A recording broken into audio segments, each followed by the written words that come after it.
Hi, everybody. My name is Alyssa Robinson, and welcome to the Life Plus God podcast. I got my co-host here, Reverend Doug Meyer. Hey, guys. And we're going to talk about anger today. We're going to unlearn anger, which is a fun topic for both of us because I know that Doug is often the recipient of anger, and I am often the provider of anger. But we're good. But let me give you all a heads up of how this podcast works. Yep. So we go through a YouVersion reading plan together, and then we talk through it. And so when you hear things like day 1, day 2, day 3, we're referring to the YouVersion plan. Today, our plan is calming anger, and there is a link to that reading What's plan. YouVersion?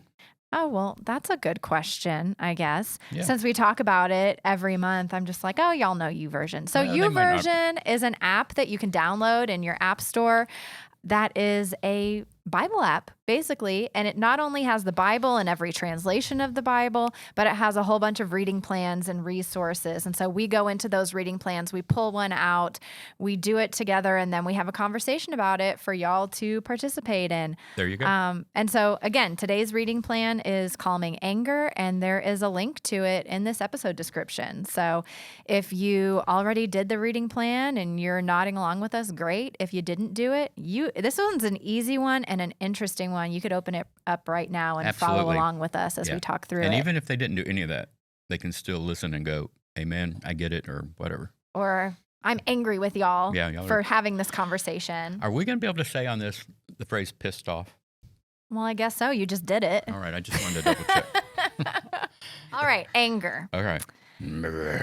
How do you, before we get into the reading plan, I want to know, how do you live anger? Is it for you, is it like outbursts of anger? Is it passive aggression? Are you trying to like stuff it down and like you don't feel comfortable feeling angry and then it just like randomly comes out? Like, does it come out to friends? Does it come out to loved ones in the privacy of your home? Like, what does anger look like for you?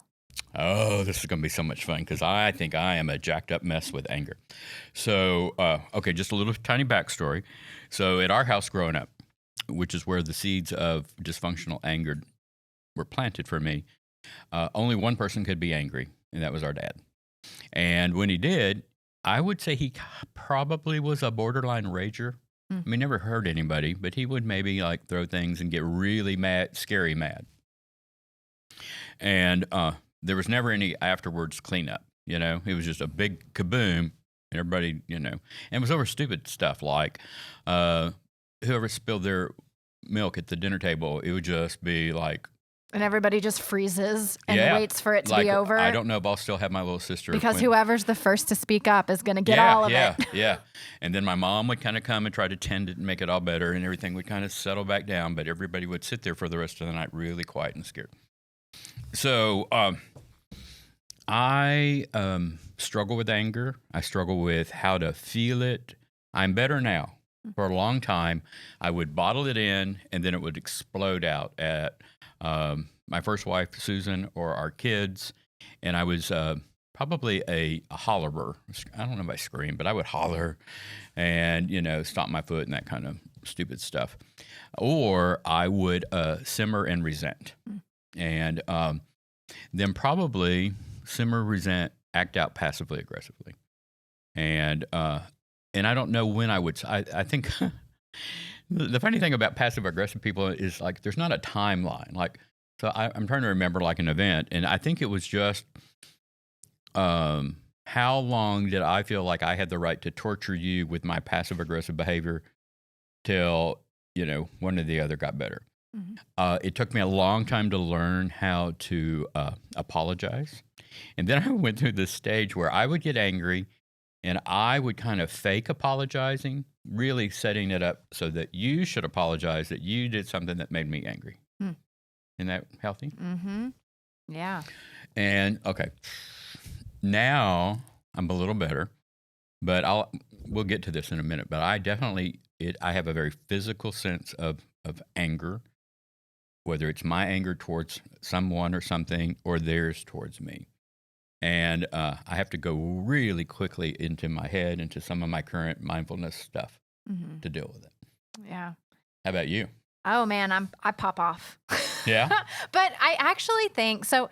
Anger has always been a very comfortable space for me. We talk about the Enneagram all the time. I'm an 8 on the Enneagram. I'm in the anger triad, and 8s express their anger constantly. When I was a teenager, so I was yelling, I was stomping my foot, I was doing I was talking back. I never really did like the simmering, trying to stuff it down. I would get I cannot tell you how many times my parents told me check your attitude. You gotta change that attitude, because I would just come at them with fire with anything I disagreed with.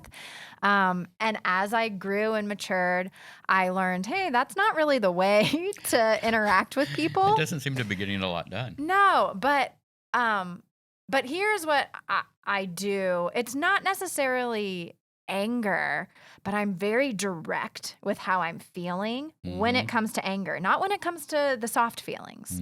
But anger is a comfortable place for me. And so if someone upsets me, like if I'm in a relationship, it is very easy for me in the moment to say, you're making me mad, and this is why. Yeah. And sometimes. So if I'm in a relationship with you, I'm just not going to be your counselor. So I would give you a pass on that. Not a pass, but are you equally as forthright with, hey, I really am feeling really strongly that I like you right now or love you or whatever word you use? I've gotten better at that. Okay. I didn't used to be good at it, but I'm getting better at expressing the soft feelings in the moment as well. And it sounds, but I am drawn to people who appreciate that directness. So I'm usually in relationships with pretty thick-skinned people, but I also want that directness from them. That was my question. So do you interpret that they're okay with that by the way they respond back? Or do they just listen and go, yeah, all right? I mean, does that tick you off? I feel like you'd have to ask my current partner. My current partner and my ex-husband would probably have very different answers to that question. All right. Well, we'll see if we can make that happen. But no, he seems to really appreciate direct in the moment, like, hey, let's get it all out there. And I want that from him too. And part of the reason for that is because I'm not always great at reading social cues. Like passive aggressive doesn't register to me. Yeah. I'm just like, if someone says, ugh, I guess that's fine. I'm like, they said it's fine. Let's move on, So those things. That's all right. You kind of have a little sarcasm shield. Yeah, I do. I really do. And I'm like, they said everything's okay. Those were their exact words, And so I need that too. But yeah, anger is not an issue for me. And now, teenager Alyssa was yelling and screaming, stomping the foot. Today, Alyssa is just like direct conversation, not necessarily yelling, but being like, hey, this is bothering me. Yeah. Let's talk about it right now. Yeah. So that it doesn't get to immediate, yelling. And don't you think, so we're talking a little bit in the context of relationships, somewhere in here, and I think we'll get to it, but if we don't, we'll come back another day. There is righteous anger about injustice. Yeah. Whether it is about the environment or about other people or issues, I think that how we live our anger in and out towards that's a whole nother thing. Well, and that's where I had another question of like, okay, culturally, outside of our relationships, our safe spaces, I have learned not everybody appreciates directness. Go figure.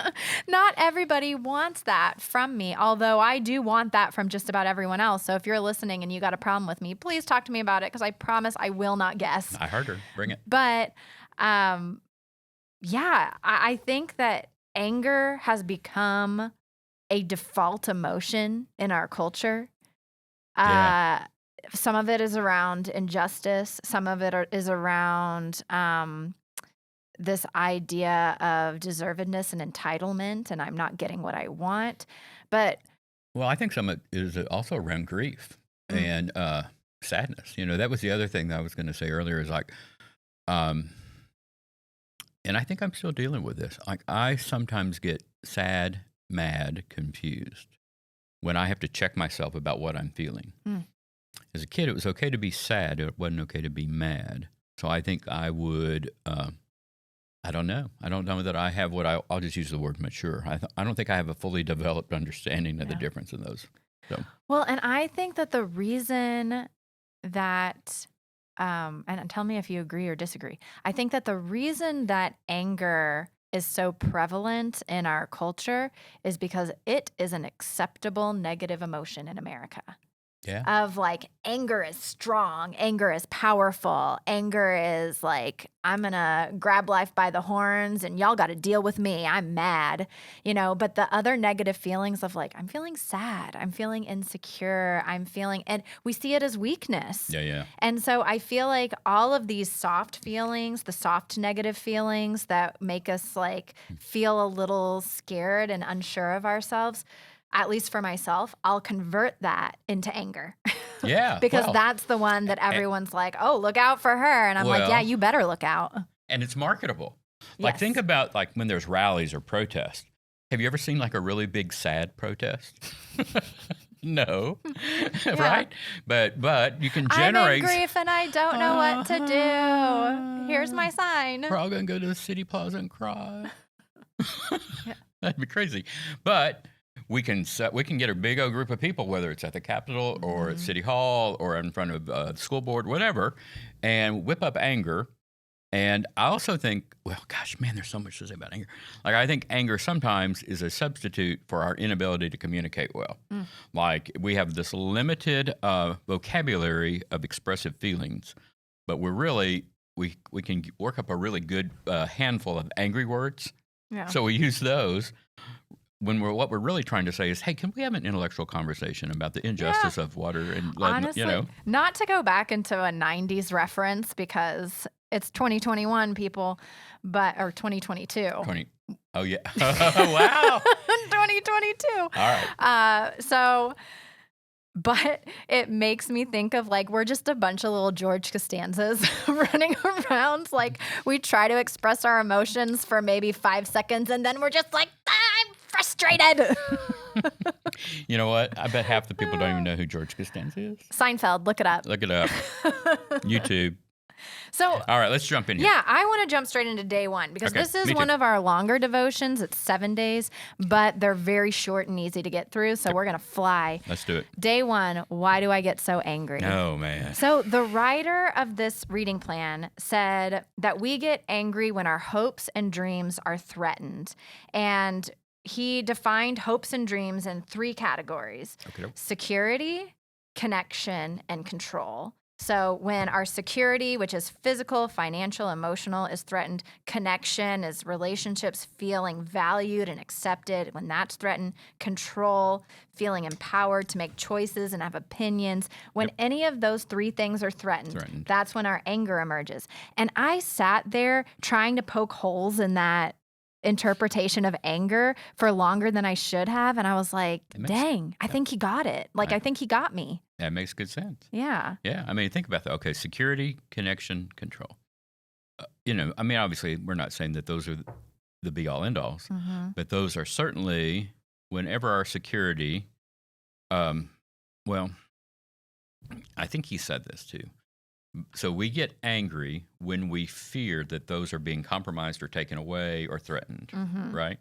So there's kind of an emotion sandwich there with anger and fear.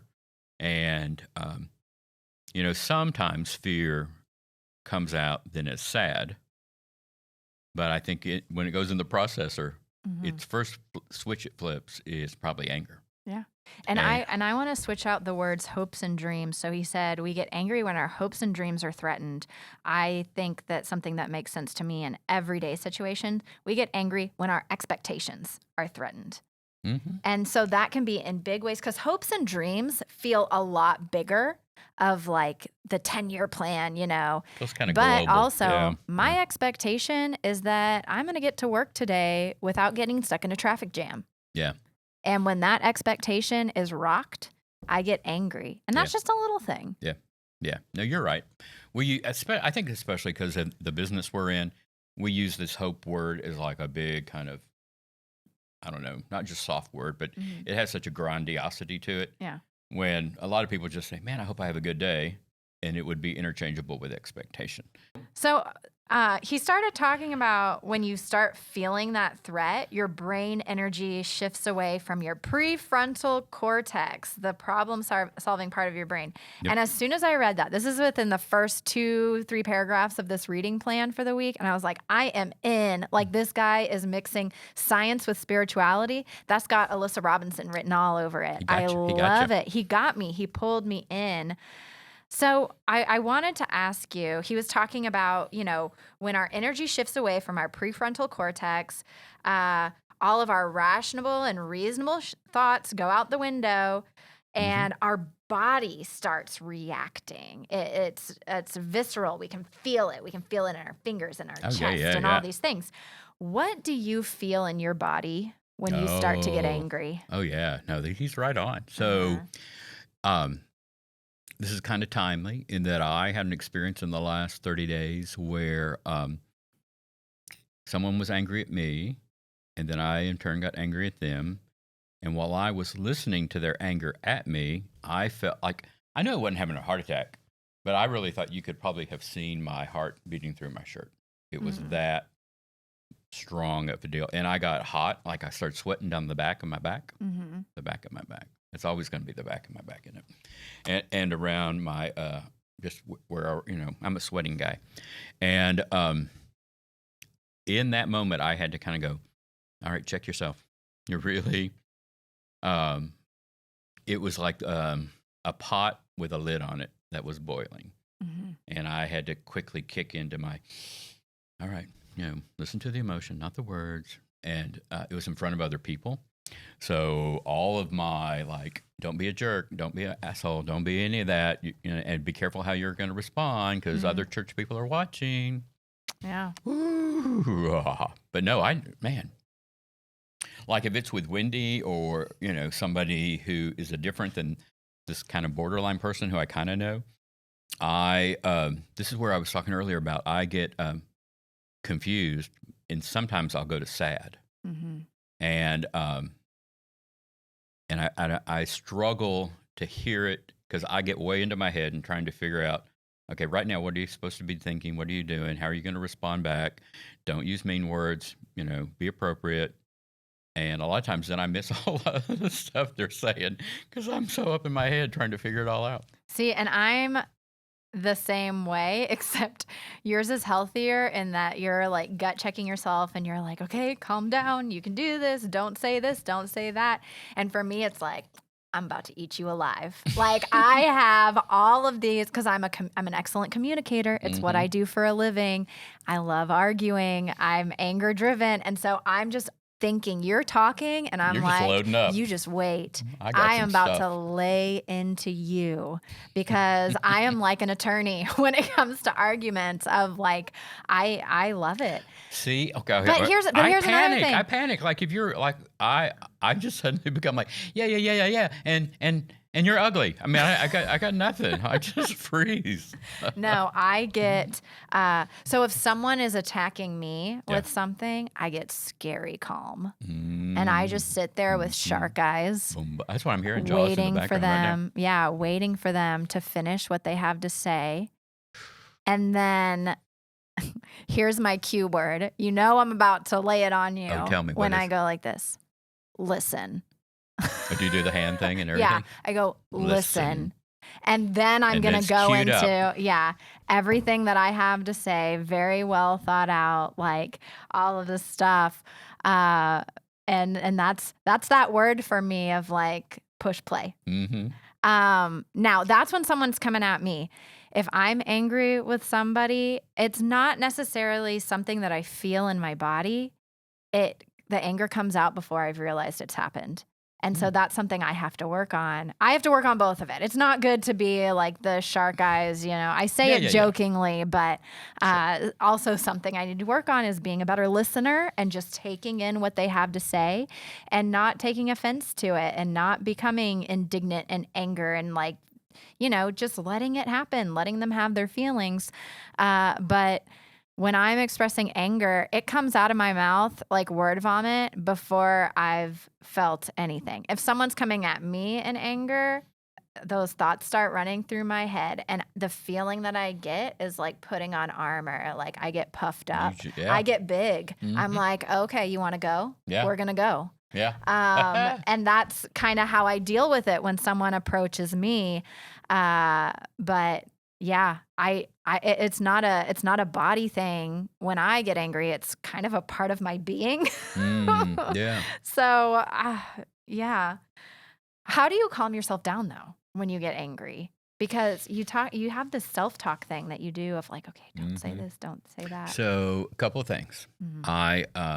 And this takes practice. And I try to maintain eye contact with the person.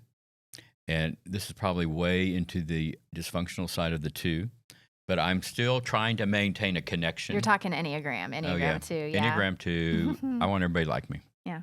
And so I'm listening and I'm nodding, and the little voice right over here says, listen to the emotion, not the words.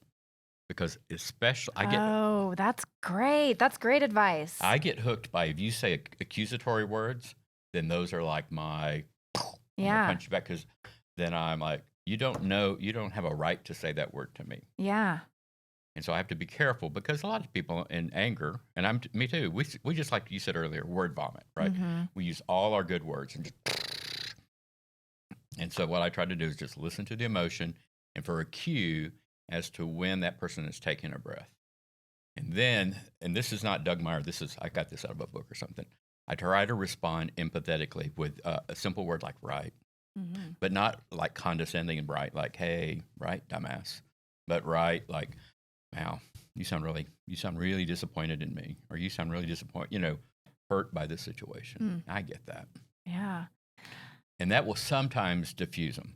But if they're loaded for bear, it will take like 4 or 5 of those. Man, this is big. I try to identify words that are like, you seem really, really mad, hurt, sad, disappointed. Yeah.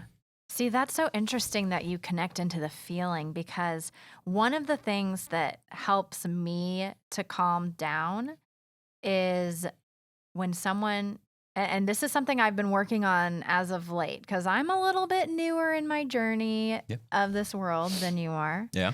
Not to make an age joke. No, I'm going to just let that go. Yeah. And so I think that something that has been really helpful for me, and I think that it showcases our different personalities, is like, okay, you're going to tap into how they're feeling.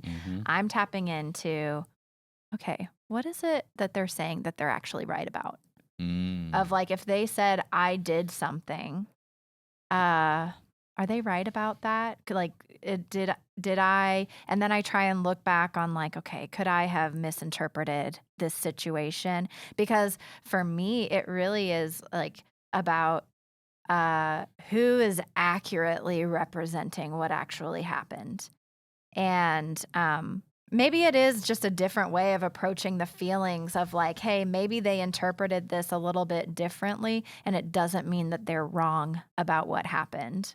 Right. But while you were saying that, I realized something about myself. I do it in part because I can more easily receive that than the barrage of words. Like something happens to my mental processor, and I can't handle the volume of words coming in that quickly. But I can handle like making broad generalizations about the emotion. Yeah. The downside of that is sometimes I've heard the emotion, but not the details.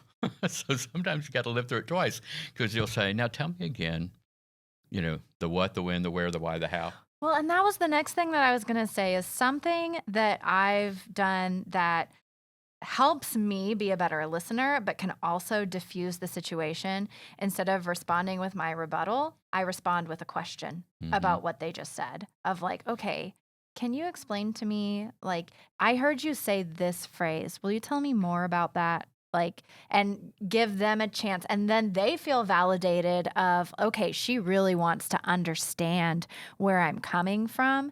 And then from there, it can turn into a conversation rather than yelling at each other. Oh, yeah. Especially if you do it in a manner where you identify something kind of specific. because I think that what that does says to our brain is they're listening closely. Mm-hmm. They're not just listening to my word vomit. They heard the who, the how, the what, something that then goes in our little processor and they go, oh, okay, she really is paying attention. She's not just nodding condescendingly and that kind of thing. Yeah. Yeah. So the scripture for today, for day 1, and then I'm going to jump us into day 2. Okay. The scripture for day 1 is just, I think, a good old standby for us. It's James 1:19. You must understand this, my beloved. Let everyone be quick to listen, slow to speak, slow to anger, for your anger does not produce God's righteousness. And that's what we're trying to do with these like tips and tricks of like, okay, how do we become quick to listen as opposed to quick to anger?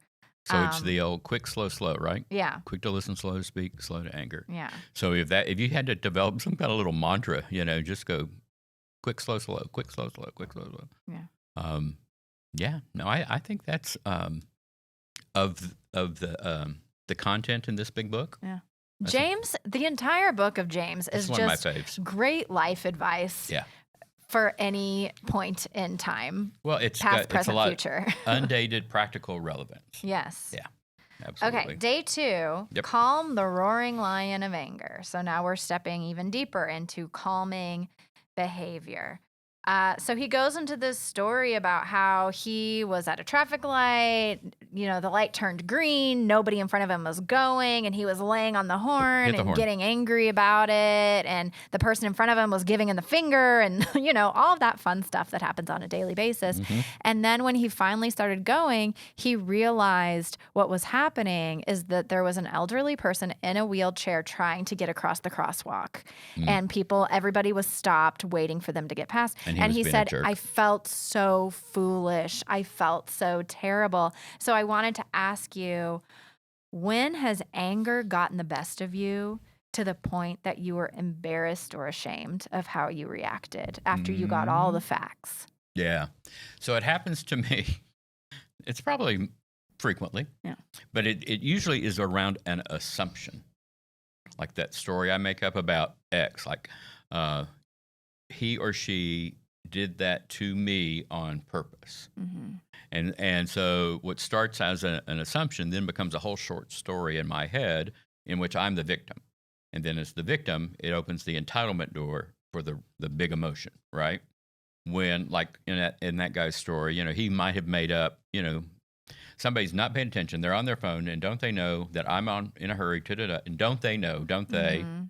Versus, oh, look, they're being a good person and being considerate to that person. Yeah. So if, like Wendy, my wife, makes an assumption, or or she does something, and I assume she did it out of ill will, then I get all pissy, and I'll confront her on it. And when I hear the words coming out of my mouth, like interwoven between the words, like every other word is, well, you're a jerk. What, why did you think that I would hope that would happen to you? You left my car on empty on purpose. Yeah. Really? Think about that. Say that, practice that in your head before you say it out loud for a minute. Yeah. But it's a weird kind of immature victim stance, I think. Yeah. But yeah, no, that's when I will just go off and, then this little phrase my dad used to say, and I don't really think that he meant it in order of about emotional messes, but he did it in life. He said, hey, if you make a mess, it's on to you to clean it up.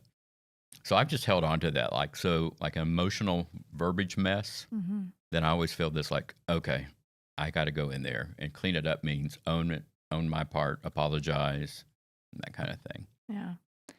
Man, I have a big one that I'm going to open up about that's really hard for me to share because it's one of my ugliest moments. Mm-hmm. In my marriage with my ex-husband. And this came up, towards the end of our marriage, we were doing couples counseling, and it came up in counseling, and I didn't even remember it happening. And so I denied it. I'm like, that doesn't sound like me. That doesn't sound like something I would say. And he brought up how hurtful it was to him, and I just denied it. I was like, it didn't happen. Oh, wow. And then and I didn't lie. I honestly didn't remember it because it was so long ago and in a fit of anger. And sometimes when that word vomit comes out, you just say things that you don't mean and you would never actually say if you were of sound mind. It's like what he said in day one, your reason just goes out the window. And so we were having an argument. I was very unhappy with our sex life. And we got into a huge fight about it. And at some point in the fight, I accused him of being gay. And for me, I am an LGBTQIA ally. I know that that's not how sexuality works. I know that no, he is not, I was not married to a gay man. There was nothing. And yet in a moment of just anger and grasping at anything I could grab, wanting to hurt him in that argument, I said that. And then when I finally realized, and then I denied it in therapy. And then it wasn't until after he had left me that I had that memory emerge, because then I continued on my personal therapy journey with a new therapist, and it was unlocking a lot of things for me. And I was kind of reconciling. And, I've talked about with you in previous episodes about how at first I saw myself as a victim, and then I started to see all of the ways that I contributed to the end of the marriage. And it was things like that suddenly flooded in, and I was so ashamed and embarrassed. And I even considered, and this was far past the time, like our divorce was being finalized. We hadn't spoken in months, all of this stuff, to the point that I wanted to reach out to him and apologize. But at the end of the day, I decided, that was for my own healing journey. I think it would have done more damage for me to reach out to him and bring that up again with him, because I know he really didn't want to hear from me. And so I think I desperately wanted to reach out to him to make myself feel better, but it wouldn't have made the situation better. And so I just had to own up and spiritually ask for forgiveness for that. And what other things do I not remember that I said in times of anger? And that I still feel bad about that, because I'm like, that's not who I am. That's not what I believe. That's not how I speak to people. That's not my understanding of sexuality. Like, on so many levels, I felt shame that those words came out of my mouth. And it was just because I was overcome by anger. And it's just the roaring lion of you just want to spew. So thank you for sharing that. When I heard you saying that, it reminded me of like when we are so caught up in like I call it desperation anger. Like, were you ever a little kid? Like, I have this memory of being in a fight with somebody once on a playground, and I didn't have the words to hurt them, but I just picked up hands full of gravel and threw at them. So it was just like you were throwing at him out of this like primal, almost, like to the point I didn't even remember saying it because it wasn't me anymore. I had let the anger monster take over my mind. And that's not an excuse. That's just, man, it was hard. And I don't know if we're going to unpack this in here, but I think it's a struggle. Then when we do that, then we have the recall. What's the right place to make an amends or an apology? Especially when, in AA, it says, when I just went blank, when it would cause more harm, essentially. And a lot of times people struggle with, like, how do you apologize to somebody who's not in your life anymore? Maybe they're dead or they're cut off all lines of communication. And I think it's hard. And I think, to your point, it makes the apology take longer. Whereas if you and I could do it face to face, kind of has some resolution by a forgiveness expression or something like that. Yeah. And we did have, without going into specifics, we did have a moment of closure when the divorce was finalized. I had to go to the house to sign some final paperwork where I just said, you know what, like, no hard feelings. And we didn't go into details of everything, but I was like, I really hope that, you find happiness. And we hugged, and that was it. I haven't seen him or heard from him since then. And so I just have to let that be enough. Day 3. Day 3, let's do it. Using anger for good. This is what you were talking about at the beginning of the justice conversation, the righteous anger. And I want to call out right away the story that we are always given for righteous anger is the story of Jesus flipping the tables in the synagogue.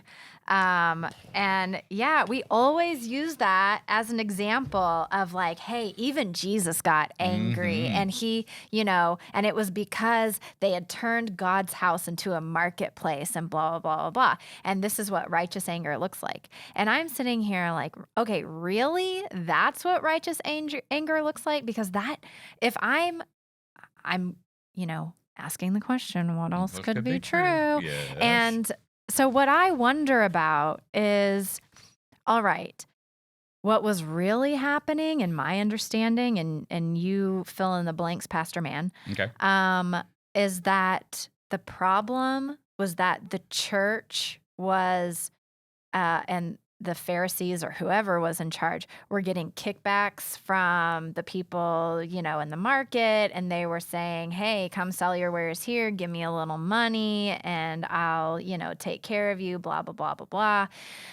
And so I'm sitting here wondering, these merchants that Jesus is flipping their tables, this is their livelihood.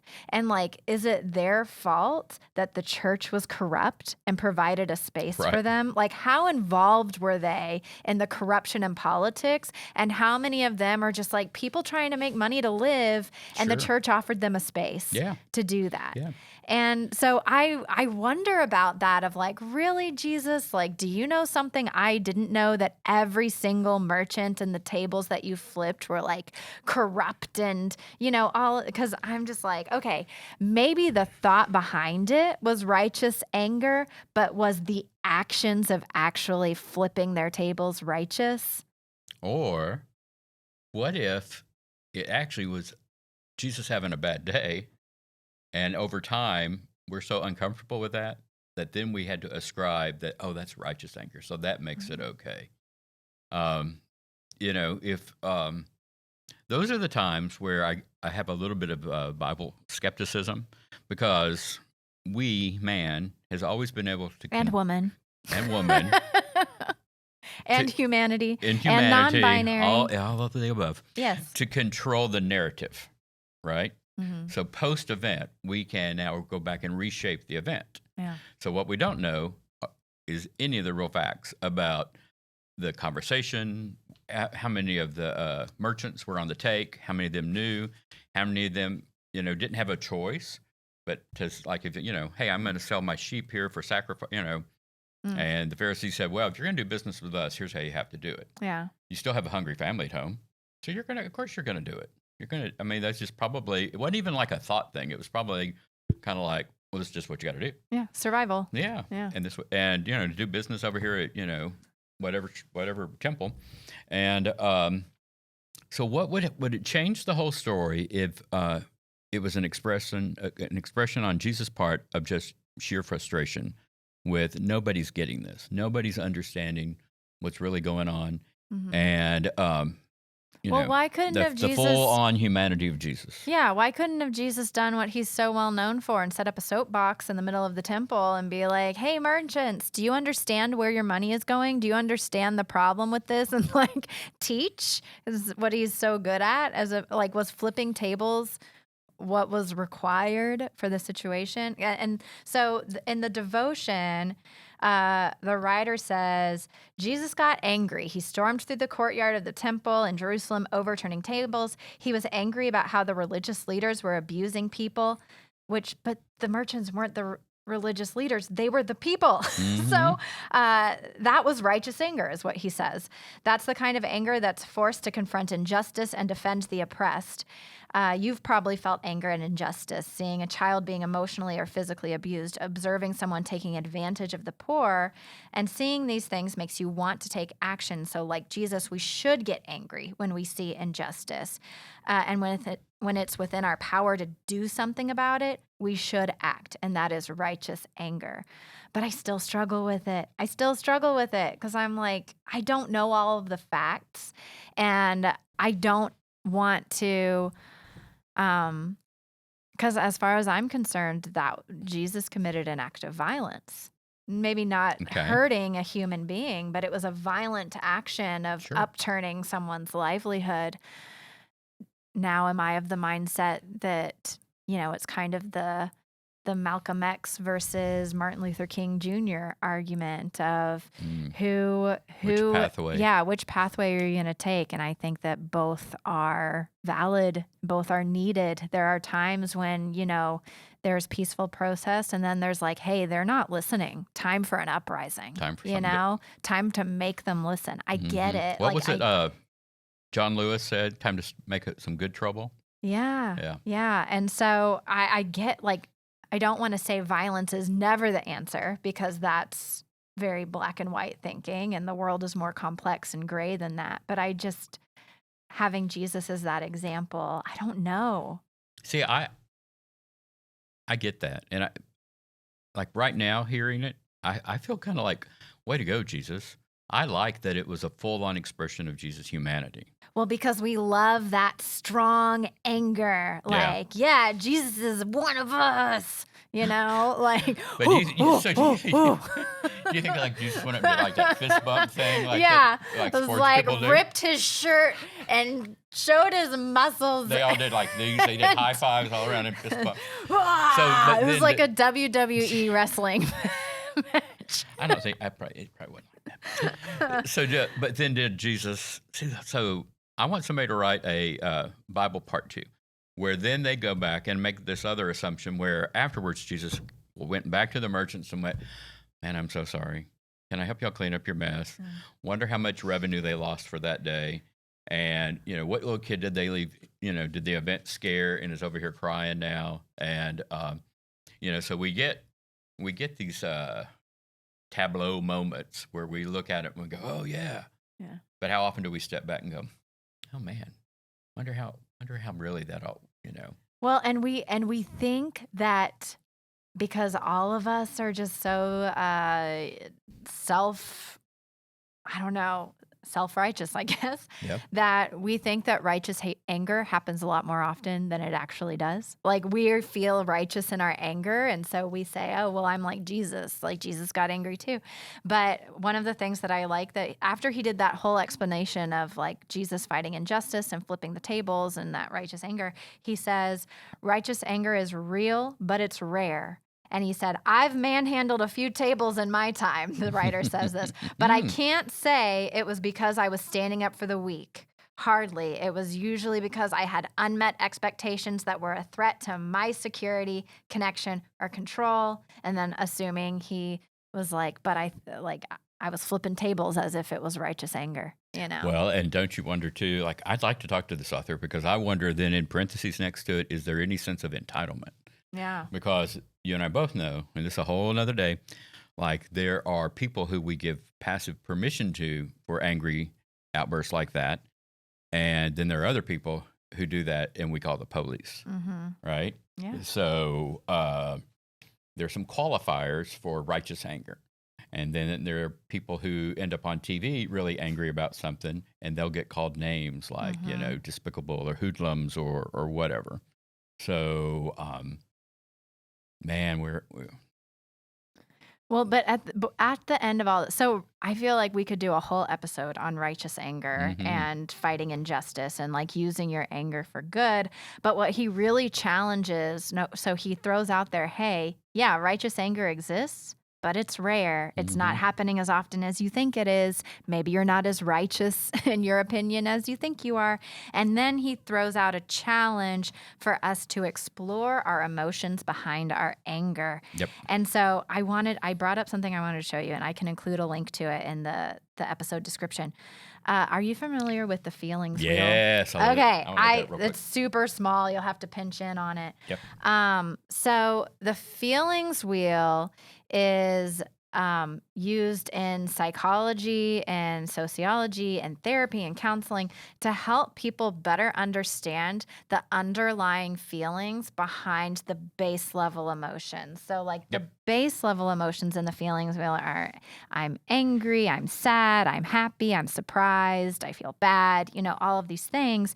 And then it spans out from there and says, okay, if you're angry, what are you really feeling? Are you feeling let down, humiliated, bitter, mad, aggressive, frustrated? You feel distant?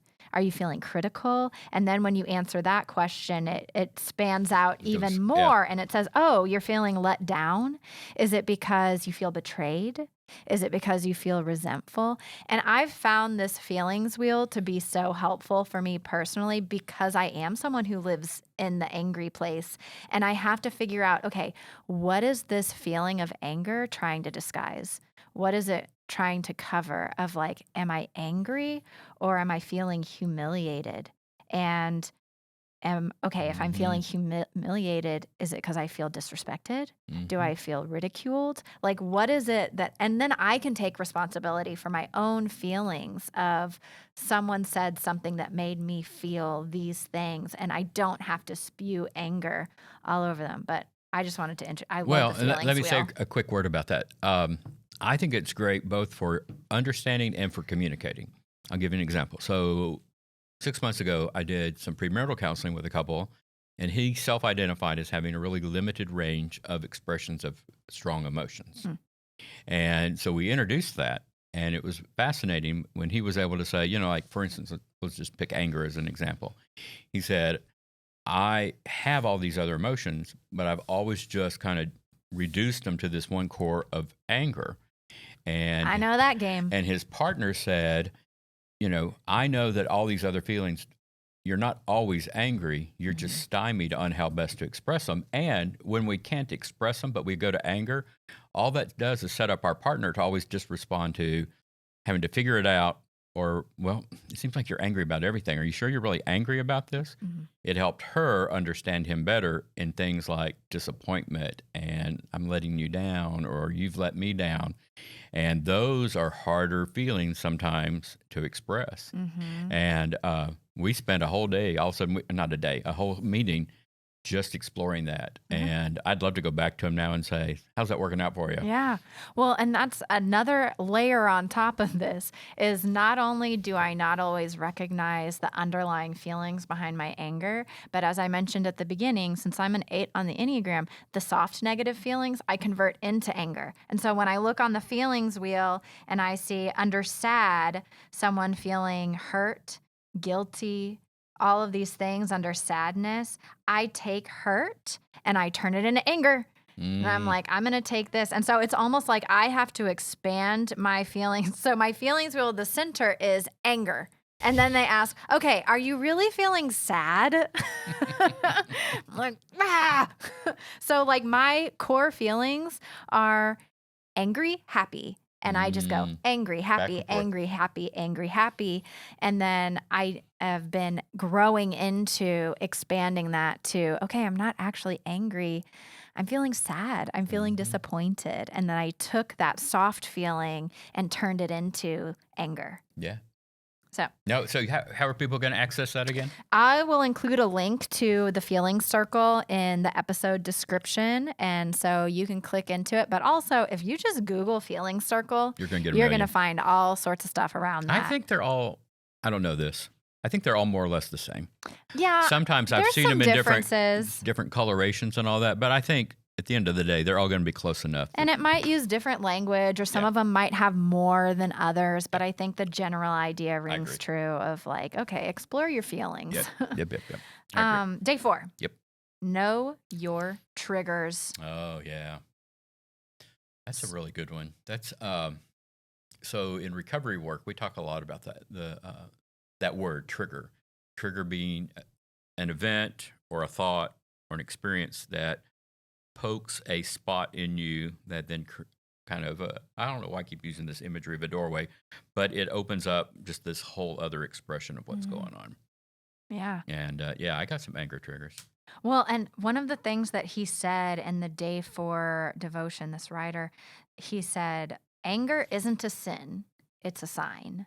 Mm. And I loved that because so often, and I think that you kind of mentioned this in your upbringing, like anger is bad, it's sinful, it's not socially acceptable to be angry, all of these things. And so like we feel bad and guilty about it. But what we should really do when looking at our anger is like, okay, this is a sign that something's not right. Mm-hmm. And where do I need to make adjustments, or what is it that's grinding on me? All of these things. What are some of your triggers that push you into anger? So interpersonally, Yeah. they are and I knew you were going to ask this, so I scribbled it down. It's interesting. They all start with A, accusations, assumptions, or abuse. Mm. So accusation, like if you accuse me of doing something and so if it's super close and right, I'll probably get angry that you caught me in that kind of unguarded vulnerability. If it's an accusation that's totally false, then I'll get really angry that you are, I don't think slander, but that's the word comes to my mind, that you're making up crap about me. Mm-hmm. The one I think that's the biggest is an assumption trigger. Like if you assume you make a statement towards me that assumes that you know me better than I know you do. Mm. That will just get me all up in your business, because I guard that still pretty carefully, even though I take great pride in being Mr. Vulnerable and all that. There's still a whole guarded field of stuff that I don't want you to know about me. Mm-hmm. But so if you what are those things? Oh, no. That's for 2023. I don't know. It's interesting because like that, I'm very conscious, even as we're thinking about this, of assumptions that you make an assumption of my intentions. You don't know me that well. You don't know what I was intending to do or say. And man, I just get all. And then the last one is anything where I witness a person or a pet, an animal, anything being abused, I will really just come unhinged. Yeah. Like and I don't think I've really ever been abused. I had that sexual abuse experience, but it was sexual and not, here I am, trying to give it permission. It was horrible. But yeah, I don't want you to gloss over that and say it wasn't abuse I know. when I it don't was. know. It was. Okay. Yeah. So it was a different kind of abuse. But like if, like particularly children, people who I feel like have at that moment, they are in a sense of weakness or powerlessness. That's a better word. Or animals. This fire starts burning, and I just want to just do anything I can to rescue them and to hurt the other person, which is kind of crazy thinking because the thing they're doing, I want to do back to them. Yeah.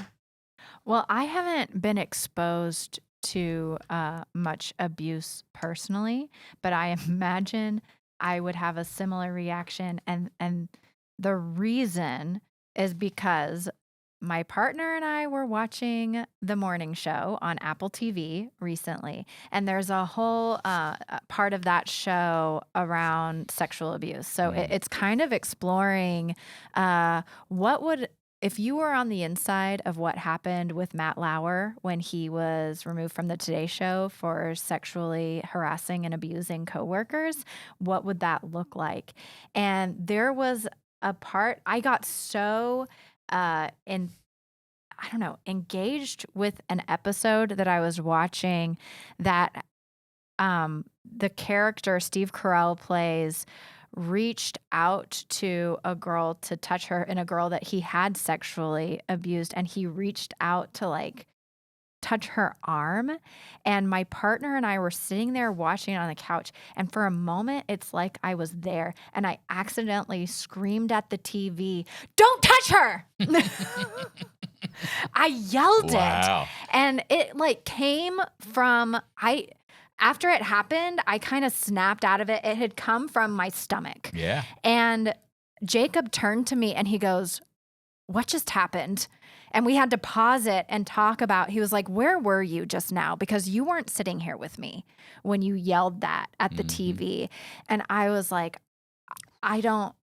it transported me to a different place that I was there with her watching this happen, and I screamed, yeah, wow. Don't touch her.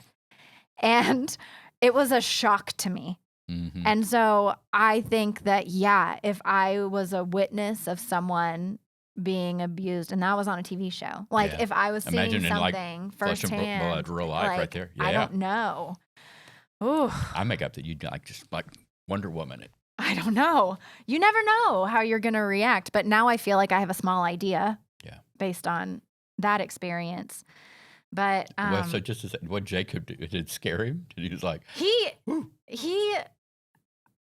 doesn't get scared, but he was just like, let's talk about what just happened, because there seems to be something going on inside you right now, and it's worth pausing this TV show to explore. No, that's really nice of him. You know, it would be interesting, like in the appropriate setting of a therapist, to go back and kind of go, man, is there something back in my history that I've pushed way down that got opened up there?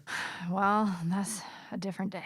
But so I have my list of triggers. Yeah, what are yours? And I'm going to say up front, as I was going through my triggers, and I don't know if it's the same for you, I feel like all of my anger triggers are based in my own insecurities. So my first one is anyone who's condescending towards me, treating me like I'm stupid, treating me like I'm too young to understand, or that like I've experienced sexism of, I'm pushed out because I'm a woman and you don't belong in this space and you can never understand. And, things like that. Condescending behavior, it'll set me off right away and I will come at you. Another one that I put down that I jump straight into anger is inauthenticity or passive aggressive behavior, which I feel like are two sides of the same coin of, just don't be fake. If you have something to say it. If you're angry about something, just say it. And I feel like passive aggressive is a version of inauthenticity. Of you're not living into, and that's probably just me seeing the world through my own biases and lens of like, well, I'm direct, so everyone should be direct. Yeah, just be real. Yeah, but I just like scenarios, if I get any inkling that the person I'm in conversation with or working with or whatever is being fake, I check out. I hate it. And if I am in a situation where someone is being dishonest, or I call it out right then of like, that's not what you said. That's not what you did. I was there. I have no patience for that. And then another trigger is for me self-pity, or people who have a victim mindset of like everything's happening to me. Woe is me. Poor me. Yeah. Everyone's against me. I'm being persecuted, when usually that's not true. I don't have patience for it, and I don't have empathy for it, and I'm probably really unfair to people. But it sparks my anger of like, get over it. Mm-hmm. We all have problems. Get over it. Isn't it funny how we get into that? And when you were saying that, I heard it myself. Like, I get to decide who I'm empathetic with. And then you have to earn my empathy. Yeah. Like if you portray yourself in a way that I know you other than, then I don't know that I get angry. I get dismissive. I'm like, come on, don't try that on me. Or if you're a person who's just constantly the victim everywhere you go, if you confide in me about something, I'm like, yeah, whatever. Like I've seen you. The entire world can't hate you. Yeah, I've seen you act the same way when you didn't get the last cookie. So I mean, come on. Yeah. And so it's. Dismissive is a good word. It's not always anger. It's dismissive, but I think that is anger, and it's just another way to deal with it of like, forget you.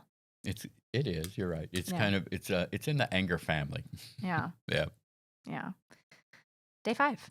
Let's do it. Express it. Express it.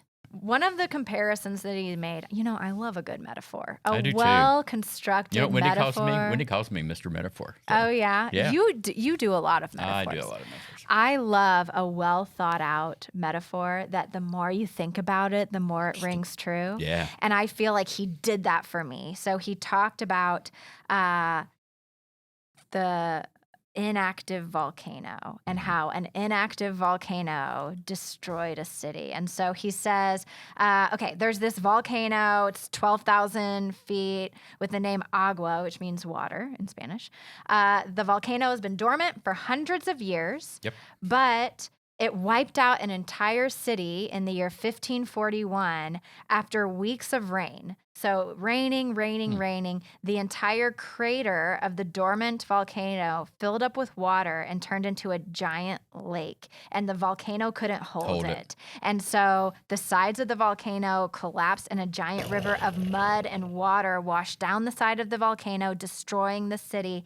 And then he said, an inactive volcano destroyed a city. And he said that's a pretty good picture of what happens when we don't learn to express our anger. And we think of anger as like this volcano spewing lava, but it's just as dangerous when we're stuffing it down inside and there are other things building around it that will just release and destroy everything in its path, all because we're avoiding that anger and avoiding expressing our feelings. And I was like, ooh, that's a good one. That is a good one. And so I got to figure out how, I do that. I will collect anger. But see, I never erupt. I resent. So I will. So the rainwater is resentment for you. And it just keeps gathering and gathering and gathering. And I think what it does is I will, because I have such a barrier of like eruptive anger, I will do other things like I will overeat, I will overdrink, I will probably be unusually sarcastic towards people who were not in the original, like I'll pick on Wendy,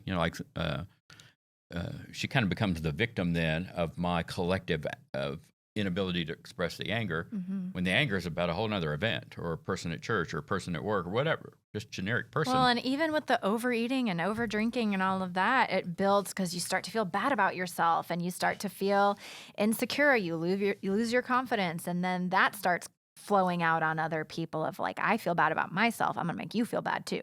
Yeah, no, and it's a domino run or something. Right? Just one thing begets another thing begets another thing, and then so for a while, I'm kind of like that poor little village at the bottom of the mountain where all of the crap just came tumbling down, and I physically survive it, and then it takes me a while to step back and begin to kind of take all the crap apart.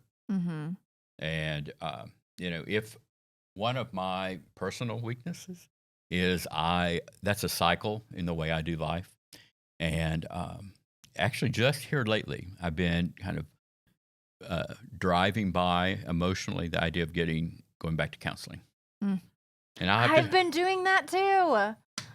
I'm like on the verge once every couple of weeks of like, I need to text my therapist and set up an appointment. So mine moved. So I have to start a new one. Exactly. That's rough. Yeah. Which I then that gives me permission because it's rough to not do it. But I really, if you can help me, world, help me. I need the tools to deal better with the gathering rainwater. Yeah. So the point of all of that is we got to express it, right? And so one way to combat the gathering rainwater is don't let it build up. Just tell somebody, talk to somebody, get back into therapy, you know? Yeah. And so, okay, I don't know if you do this with your partner, but so like I make up excuses to not bring that home. I'm like, you know what? By the time we both get home at night, it's 6:30 or 7. We're tired. We have a little bit of dinner. We'll watch a little mindless TV and go to bed.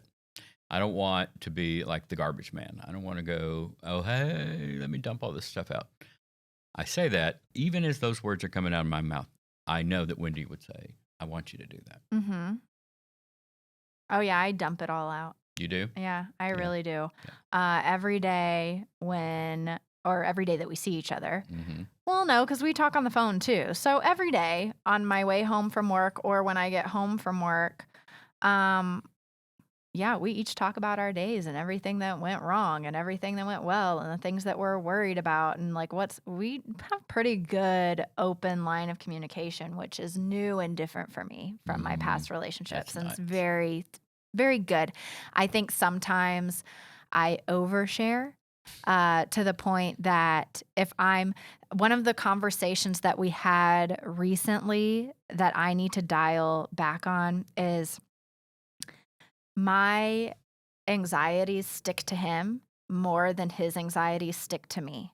Oh, wow. So I do, when he expresses an anxiety to me, I don't really take it on. I'm good about being like, oh man, that's really hard, but I don't carry it with me. And I don't know if it is the patriarchy and this idea of like masculinity in our culture, but like he feels the need to fix things for me. And so if I'm expressing an anxiety to him or something that's not going right, then suddenly, even if he knows he can't do anything about it, it's like an extra burden on his back of responsibility of like, oh my gosh, I need to help her with that when he doesn't. Mm-hmm. And so that's something that I'm kind of trying to be like, okay, is this something that I really need to share with him? So I'm kind of doing the opposite of you of like word vomit every day when I get home. Mm-hmm. And now figuring out, okay, is that helpful? Is that something that maybe, because I am of the mindset is your partner doesn't have to be the everything for you. It might be, okay, he's the person I share these things with, but I go to, my friend Lexi to talk about this stuff that he really, if I'm having stress, for me, it's pain. So like I've been having some mouth issues lately of like I have wisdom teeth coming in and I'm in pain all the time and I'm trying to get into the dentist, but this has been going on for like 3 weeks and I'm grumpy all the time because my mouth hurts all the time. And when you have tooth pain, nothing's right. And it's bothering him so much, one, because he sees how unhappy I am. I probably don't treat him well all the time. Maybe not. And two, I'm in pain and he can't fix it. And that's just like destroys him inside. And so he feels that he can't be the partner he needs to be because he can't fix that for me. But I keep talking about it every day, how much my mouth hurts. And I'm like, okay, maybe he's not the person I need to talk to about how much my mouth hurts right now. Yeah, no, I mean, I think that's really insightful because like if I were he, every time you bring it up, I would go to my, I hear her saying this hurts and I hear her saying she's disappointed in me that I haven't been able to fix this. Yeah. Why can't I fix this? I keep going back to my toolbox and short of pulling her tooth, I can't fix it, but I'm really not rational about it right now because I really care about this person and I don't want him to hurt. Mm-hmm. So it would be interesting if you said to him, honey, I really don't expect you to fix this. I appreciate how much you're, He knows that. Yeah. He knows that, but it's just so ingrained within him of like, oh, I get that. Fix it. Yeah. Fix it. Yeah. But go get your tooth pulled. That's a whole nother thing. One of the things we don't need to talk about my teeth anymore. Getting back to the devotion. One of the things that he said, which I had never heard before, and I'm like, why hasn't anyone told me this? Because it's genius. He's talking about expressing your anger, and that means going to the person you're angry with or the person who's angry with you and having a conversation with them about it, which like we're so afraid to do. But one of the things that he said is before you have that conversation, you need to decide to forgive before you confront the person.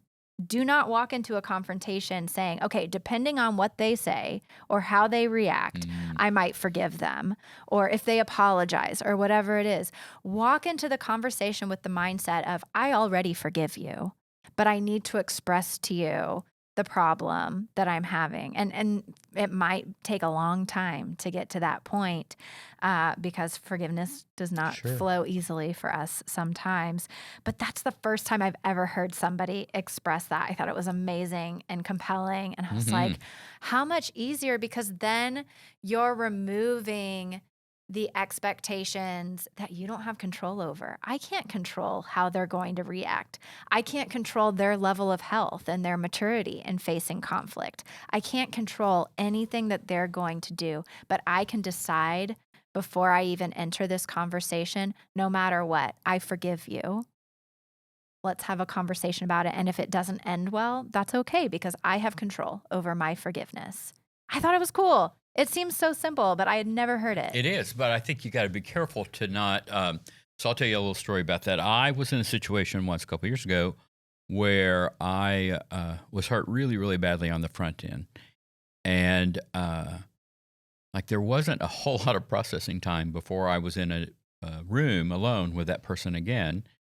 And I took that route. Like I don't even know. I think maybe, I don't know where it came from. Maybe it was a God thing. I don't know. But I like immediately played the forgiveness card.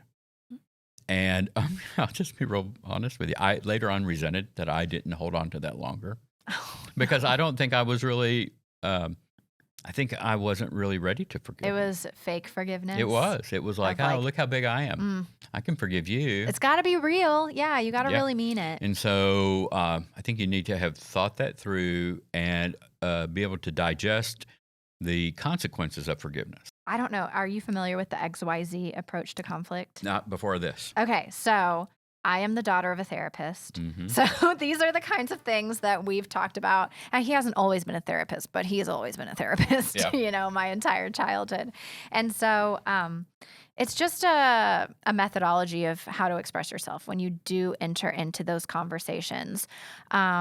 So it's called the XYZ approach, and it's about taking ownership for your feelings. And so the idea is when you said or did X in situation Y, I felt Z. So when you said I missed a deadline in front of the entire worship team, it made me feel small and like I'm not doing a good job or whatever it is. That, I mean, things like it, that's a little thing, but there could be big things too of like when we met your boss and you didn't introduce me, it made me feel insignificant.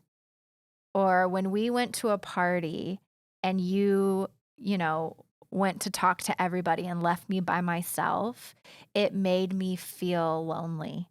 Like, and so I think that it helps because what you're ending with is I felt this way because of this series of events. And it's a really great way to organize and step away from the anger feeling and go to that feeling circle and see, okay, how was I really feeling? And it helps you to think through the situation before you approach someone of like, okay, does this fit? Can I fit this into the XYZ approach? Is this worth having a conversation about?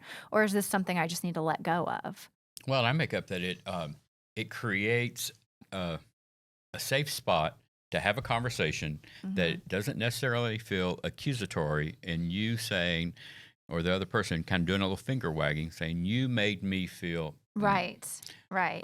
You know, a lot of times in some of our worlds where we are with partners and we do things, I'll own that I'm just absent-minded. And I didn't mean to leave my partner hanging over there by the bar with nobody to talk to.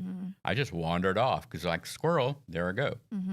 So I need to have those moments of, I don't know, kind of a rational, reasonable, non-screaming conversation that is kind of formulaic. Yeah, like when you replied all to that email, calling me out on, you know, this project, it made me feel betrayed. Like what? It's so helpful to actually sit through. And even if you choose not to go to that person and express it, like it helps me Well, I help you figure identify out my feelings. kind of a little feeling wheel, I Yeah. think, right? Yeah. Otherwise, you just go to the, it made me want to kill you. Yeah. Not really. You made me feel homicidal. Okay, day 6. Yep. Develop a plan. I just have one question with this one. How do you make a plan not to be angry? That's something that's just a foreign concept to me. How do you do it?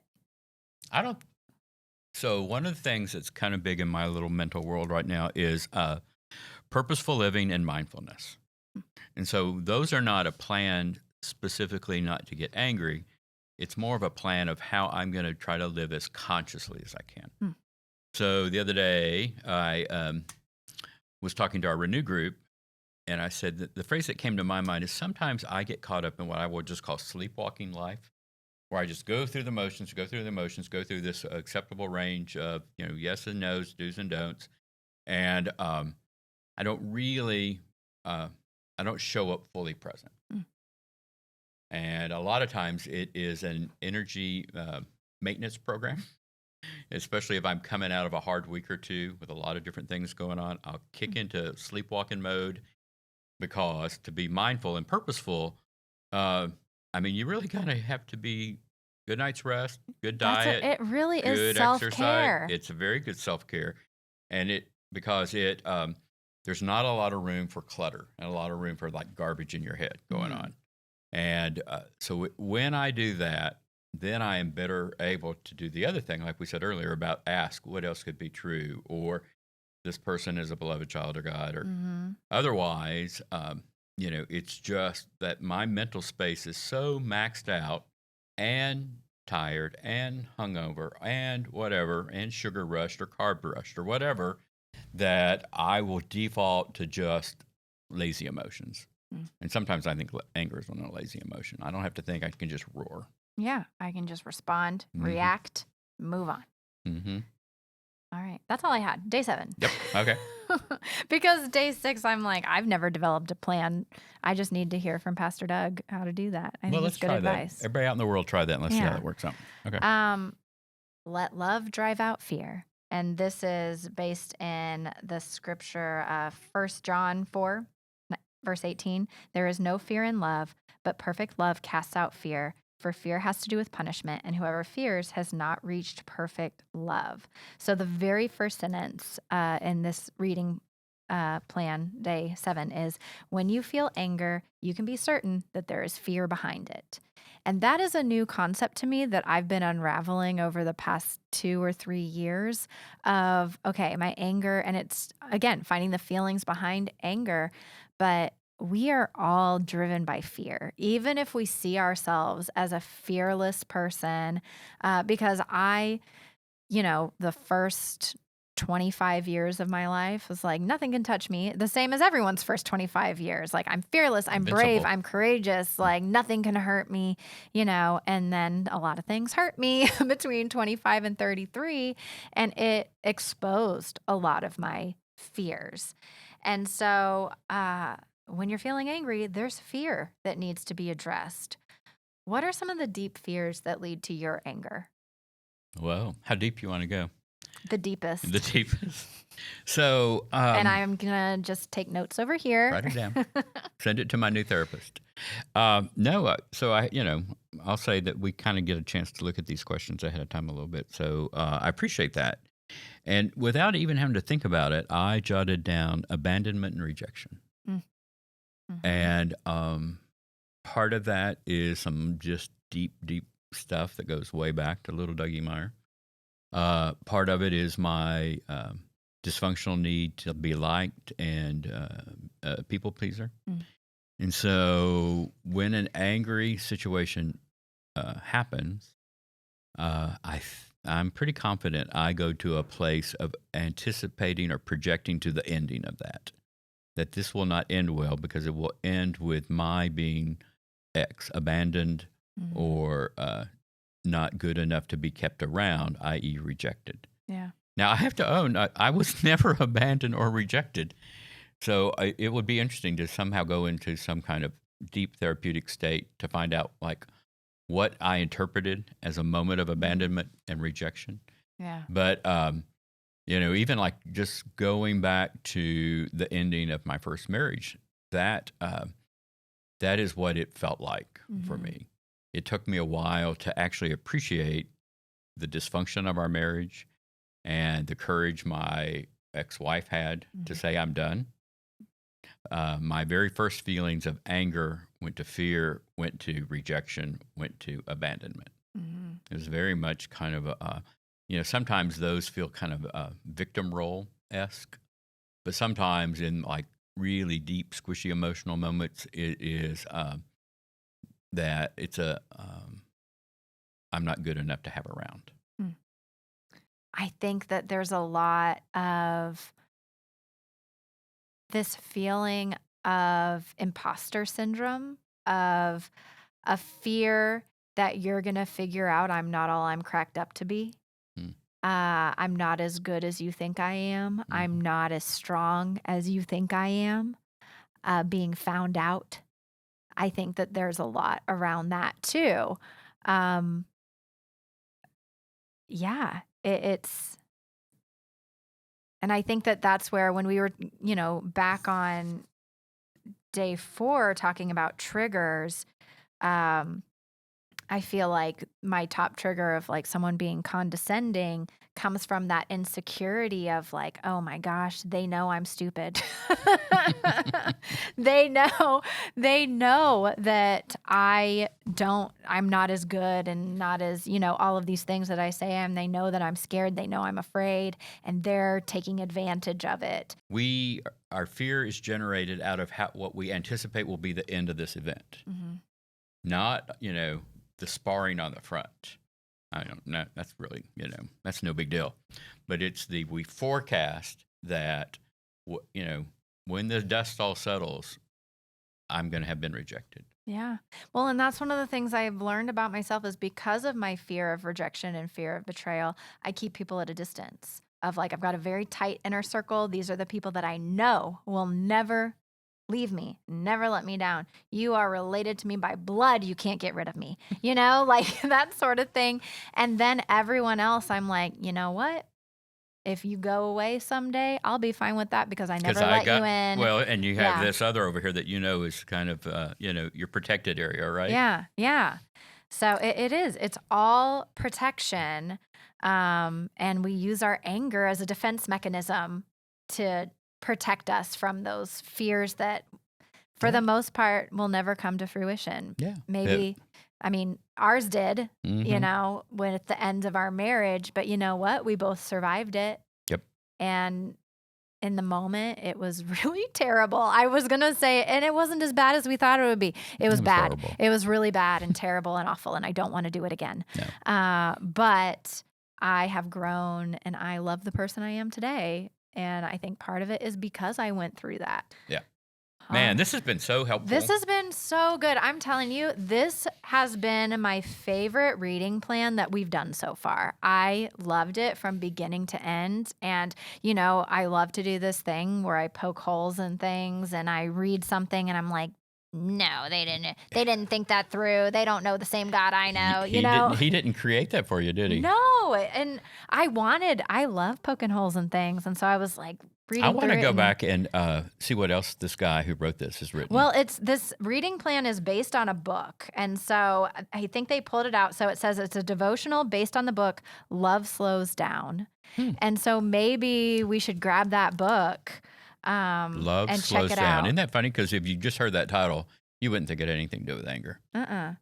Maybe anger is just one chapter. All right. And they turned it into a reading plan. I'm going to get the book. So. Hey, what are we going to do next time? Next month. This one is going to be good. All of them are good. But next month is going to be really good. Unlearn prayer. So we've been doing more feelings-based topics around like loss and jealousy and all of these things. Yep. Prayer is a practice. And so I'm really interested in it because, man, I've never really latched on to prayer. And I think that it is because of the way I was taught to pray, of like, okay, everybody, fold your hands, close your eyes, say these words. And it just felt like speaking into the void, and like nobody ever talked back to me. Yeah. And some people tell stories of like, yeah, I've heard God speak to me. And I'm like, well, good for you. Mm-hmm. So I've always had this, I wouldn't even call it a love-hate relationship with prayer. It's a hate relationship with prayer of like, it feels like a waste of time to me. Yeah. And that's very like bad Christian of me to say, slap myself on the wrist. But the reading plan we're going to do is called Uncomplicating Prayer. And it's so uncomplicated that it's only a 3-day devotion. Yeah. And it's about removing the barrier and simplifying the conversation between you and God. And I think, I've already read into day 1 a little bit.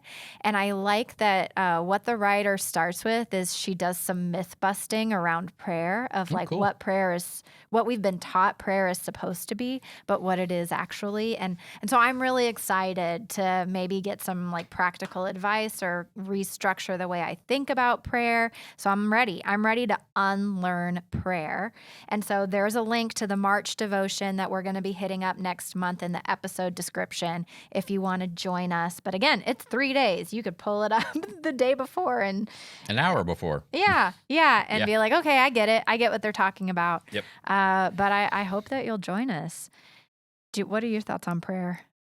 That, okay, so I got a lot of thoughts because as pastors, we're supposed to like always have a prayer ready. Yeah.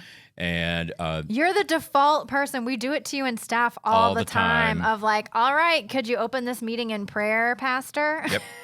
And sometimes I get a little cranky. Like I'll just do real quick like prayers. And they're like, God, please help us. Amen. Yeah. Or God, we're here to meet. Thanks for showing up or what. Yeah. And so of course there's like prayer police. There are people who think pastors have like the magic words in prayers. I used to have a big hang up with that when I would go to the hospital because I felt like it was a setup for like I had some kind of magic responsibility to make your grandma get well. Yeah. And if I didn't pray it right, that it was all on me. How stupid is that? But so I've gone through a journey with prayer. And have prayed at times and haven't prayed at times and have yelled at God. And I think this is going to be fun because I think a lot of us, especially people who have been hanging around church places for a long time, have inherited a whole big old grocery bag of like tricks of prayer and how to do it and how not to do it and when to do it. And, I think we've just kind of garbaged it up, to be honest with you. And the people who do these beautiful prayers, but that they last 15 minutes, and you're just like, "Oh, I can't. Let's do it. go." I'm the worst. I'm like a prayer judge. Like I'm like, you don't need to tell God what like is like. Okay, can I just tell you this real quick? So one of my like triggers is when people in their prayer quote the Bible to God. We know that in Matthew it says this, and that's how it goes. It reminds me of Legally Blonde, where Elle Woods is like this law student, and she's going to court for the first time, and she starts quoting the law to the judge, and the judge is like, "You don't have to read the law to me. I know it." And I make up that wherever God is, God, he or she goes, seriously? Yeah. Seriously, I know the book of Romans. I know it's in there. You don't need to I know what it says. You don't need to tell me what I said I would do. Yeah, it's like showing off of like, I know that's scripture. So I'm... Okay, so we're going to combine. So this is a nice, we're angry about prayer. So we're messed up. Join us next month for the continued Unlearn Faith series. Thank you so much for listening to the Life Plus God podcast. Hey, and do me a favor. If you enjoy this podcast, share it with a friend. Leave us a review on Apple Podcasts. It really helps us get the word out about all of this great stuff we're doing, the fun conversations we're having. So, help us out with that. And if you say something really mean about us, we'll get angry, but we'll get over it. Yeah, I'll be like, oh no. Well. All right, everybody. Have a great day.